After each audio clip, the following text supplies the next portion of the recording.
पंजाल के ऊंचे ऊंचे पहाड़ों में बसा एक दूर दराज गांव है बढ़ल।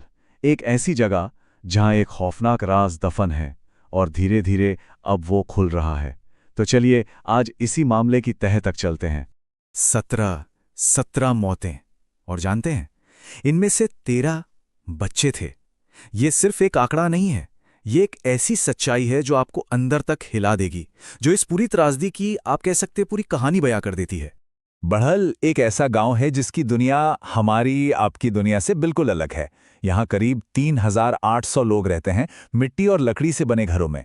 एक ऐसी बस्ती जो मानो समय में कहीं पीछे छूट गई हो, बाहरी दुनिया से पूरी तरह से कटी हुई। लेकिन इस कहानी में सबसे ज्यादा डराने वाली बात जानते हैं क्या है?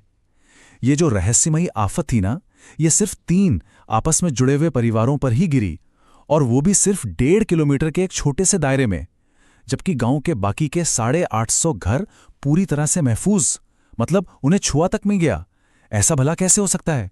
तो चलिए अब जरा वक्त में पीछे चलते हैं और इस खौफ के घटनाक्रम को समझने की कोशिश करते हैं कि ये सब कुछ आखिर शुरू कैसे हुआ। कहानी शुरू होती है 2024 के आखिर में।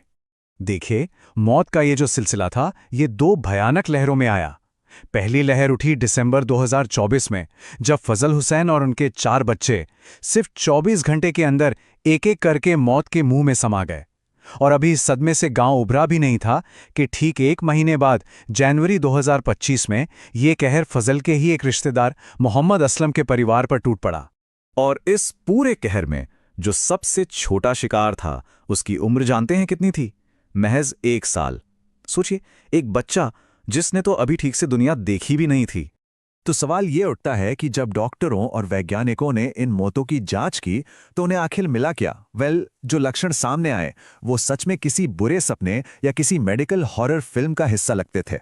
जो भी इसका शिकार हो रहा था, उनका जिस्म एक अजीबोगरीब समझ से परे जंग लड़ रहा था। पहले बेतहाशा बेकाबू पसीना आना शुरू होता, फिर वो बार बार अपना होश खो बैठते, और फिर सबसे खौफनाक चीज होती थी, एक अजीब सा लकवा जो पैरों से शुरू होकर धीरे धीरे ऊपर की तरफ, दिल की तरफ बढ़ता जाता था, जब तक कि सब कुछ खामोश न हो जाए।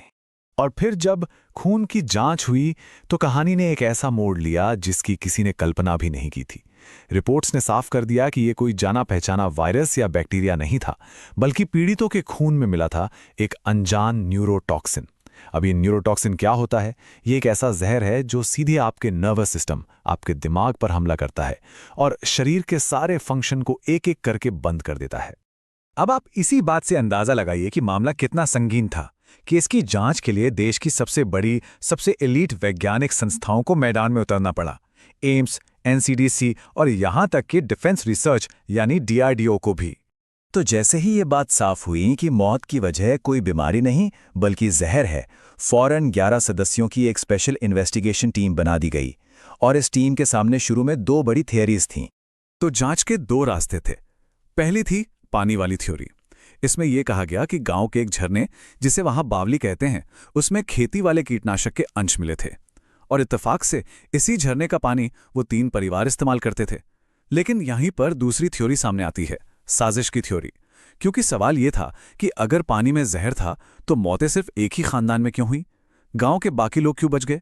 ये बात किसी एक्सीडेंट की तरफ नहीं, बल्कि एक सोची समझी साजिश, एक टारगेटेड अटैक की तरफ इशारा कर रही थी। तो देखिए, एक तरफ तो विज्ञान और कानून अपने जवाब ढूंढ रहे हैं, लेकिन दूसरी तरफ जहां जवाब नहीं मिलते वहां डर अपनी जगह बना लेता है। और बढ़ल के स्थानीय समुदाय ने डर और पुरानी कहानियों के आधार पर अपने ही कुछ नतीजे निकाल लिए हैं। और ये एक कड़वी सच्चाई है। कहते हैं ना कि दुख अक्सर वहां पर मतलब ढूंढने लगता है जहां विज्ञान अभी तक कोई जवाब नहीं दे पाया हो। अब गांव में तरह तरह के डरावनी कहानियों और अफवाहों का बाजार गर्म है। लोग कहते हैं कि उन्होंने कब्रिस्तानों के पास एक साया देखा है। कुछ का तो ये भी मानना है कि ये कोई नज़र है या कोई पुराना पीढ़ीगत श्राप है जो एक पूरे के पूरे खानदान को खत्म करने पर तुला हुआ है। और आज बढ़ल गांव एक अजीब से सन्नाटे में जी रहा है।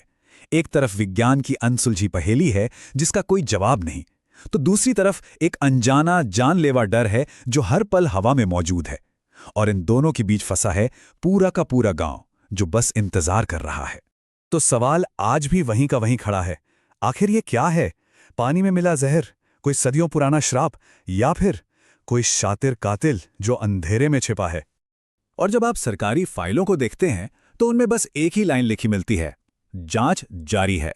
एक ऐसा जवाब जो असल में कोई जवाब है ही नहीं, बस अपने पीछे एक बेचैन कर देने वाली खामोशी छोड़ जाता है।